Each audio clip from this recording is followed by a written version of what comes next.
забондонӣ ва омӯзиши забонҳои хориҷӣ имкониятҳои зиёдеро дар ҳама самту соҳа фароҳам оварда, имрӯз забономӯзӣ аз ҷониби давлату ҳукумат гарчанде дастгирӣ ёфтааст, барои омӯзиши на ҳамаи забонҳо шароит фароҳам оварда шудааст. Айни замон дар муассисаҳои таҳсилоти миёнии умумӣ тибқи барнома танҳо омӯзиши забони русӣ ва англисӣ роҳандозӣ гардида, барои аз бар намудани дигар забонҳо корбарӣ нашудааст.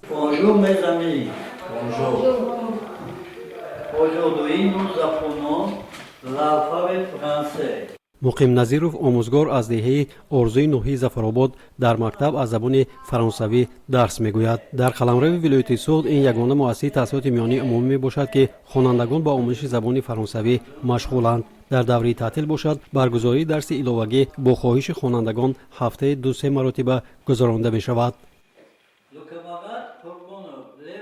агар забони англисӣ 3 чанд миллион агар вай аз худ кунад, ин китоби мо китоби додагӣ 175 миллион аҳолии рӯи замин 35 мамлакати дунё қариб бо забони франсузӣ гуфтугӯ мекунанд дар рӯи дунё. аз он ҷумла мана худи Европа ва Франсия, Белгия, баъд онҷои Америка ва Канада аст, мамлакатҳои мана ин Африко бисёре бо забони давлатишон забони франсавӣ аст. 35 мамлакати дунё бо забони давлатӣ забони франсавӣ аст гуфтугӯ мекунанд бо забони франсавӣ дар дунё ҷои дуюм истанд франсавӣ. муқим Назиров зодии деҳаи Вешаби ноҳияи Айни мебошад.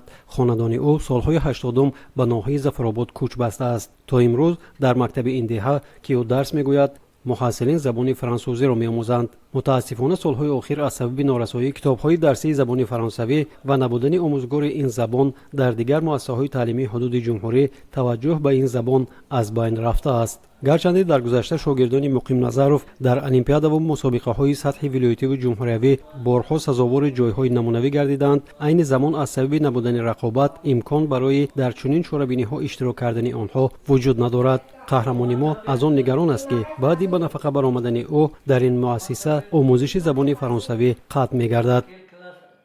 аз соли 1983 баъд аз хатми донишгоҳ ман ба муроқабат ба ноҳияи Айнӣ фиристода шудам. муддати 1 сол дар мактаби рақами 13 деҳаи Вешаби ноҳияи Айнӣ кор кардам.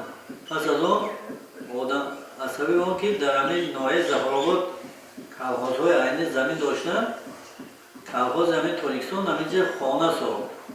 одамош ҳаминҷа баъд муҳоҷир кардам, муҳоҷир омадам. маро ҳам муҳоҷир кардам барои ҳамин ба хонандагон дарс додан ва ҳаминҷа фиристондан.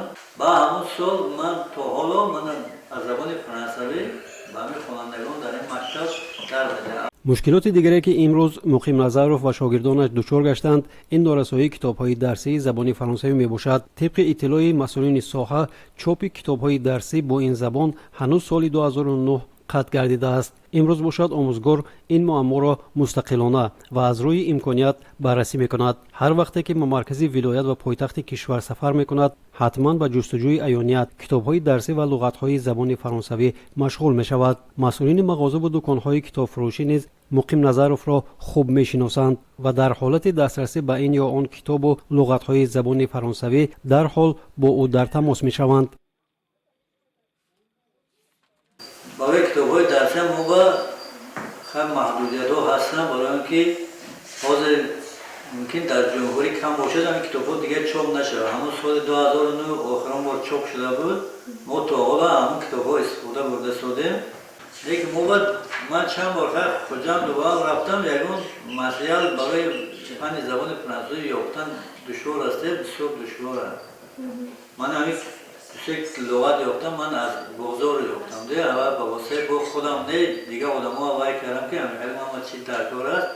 ва хайр одамҳои шинос буданд, ёфта доданд ҳамин чиза. китобхонӣ баъд ман тошбоҷаи асири бисёр мерам, ҳамонҷа баъзе вақт китобҳои ҳамин луғатҳои франсузӣ торикӣ ёфт мешаванд. аз сабаби дар имтиҳоноти дохилишавии маркази миллии тестӣ набудани забони фаронсавӣ, хонандагони муассисаи мазкур аз имкони ба унвони донишҷӯ сазовор шудан маҳруманд. муқим Назаров вобаста ба ин масъала ба вазорати маориф ва илми ҷумҳурии Тоҷикистон борҳо муроҷиат кардаву саволномаи тестиро низ пешниҳод намудааст. вале имсол ҳам ин дархостро дар маркази миллии тестӣ ҷой надоданд.